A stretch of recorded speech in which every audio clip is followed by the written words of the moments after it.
Hello learners, today I am teaching unitary method. Unitary method అంటే చాలా easy. ఇది ఎవరైనా నేర్చుకోవచ్చు. మనకు ఇది ఉంటే మనకు చాలా యూస్ఫుల్.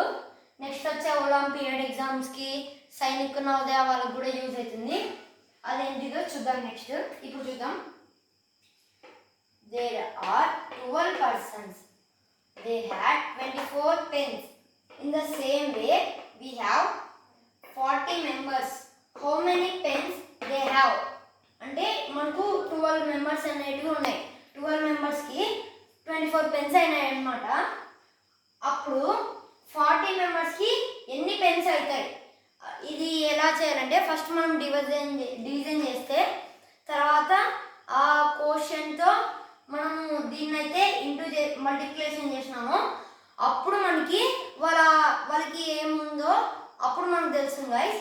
ఇప్పుడు అది ఎలా చేయాలో చూద్దాం. ఇప్పుడు ఫస్ట్ మనం ఏం చేయాలి, 12కి 24కి డివిజన్ చేద్దాం.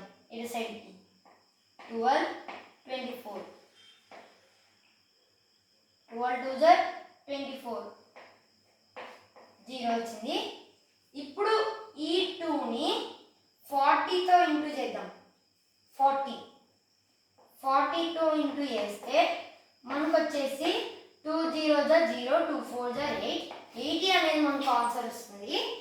అంటే 40 పీపుల్కి 80 పెన్స్ అనేటివి వాళ్ళకైతే కావాలి. ఇప్పుడు దీనికి వర్కింగ్ రాద్దాం. The number of people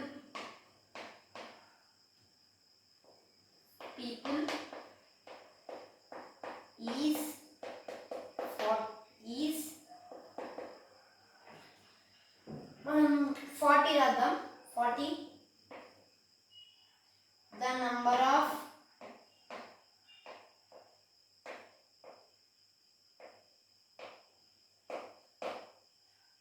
number of pens they have. ఇప్పుడైతే చూద్దాం వాళ్ళకి ఎన్ని పెన్స్ ఉన్నాయి అనేది. వాళ్ళకి టోటల్ 80 ఉన్నాయి. ఇది ఇంకోసారి చెప్తాను, బాగా చూడండి. ఇప్పుడు ఈ 2 నంబర్స్ని మనము డివిజన్ చేయాలి. ఆ వచ్చిన క్వశ్చన్తోనే మనము ఇక్కడ కింద ఏదైతే నంబర్ ఉంటుందో ఆ నంబర్ని కూడా మనం ఇంటూ చేస్తే మనకు వచ్చేదే ఆన్సర్ వస్తుంది. మనకు ఆ ఆన్సర్ కనుక్కోవాలంటే యూనిటరీ మెథడ్ అనేది మనకు రావాలి. ఇది గాయ్స్ ఈరోజు టాపిక్. మీకు అర్థమైంటే ఛానల్ని సబ్స్క్రైబ్ చేయండి. ఇది ముందునే తెలిసిన వారు లైక్ చేయండి, కామెంట్ చేయండి. మీకు అర్థం కాకపోతే ఇంకా చాలాసార్లు చూడండి. నేను ఇది ఇంకా నెక్స్ట్ బాగా చెప్తాను.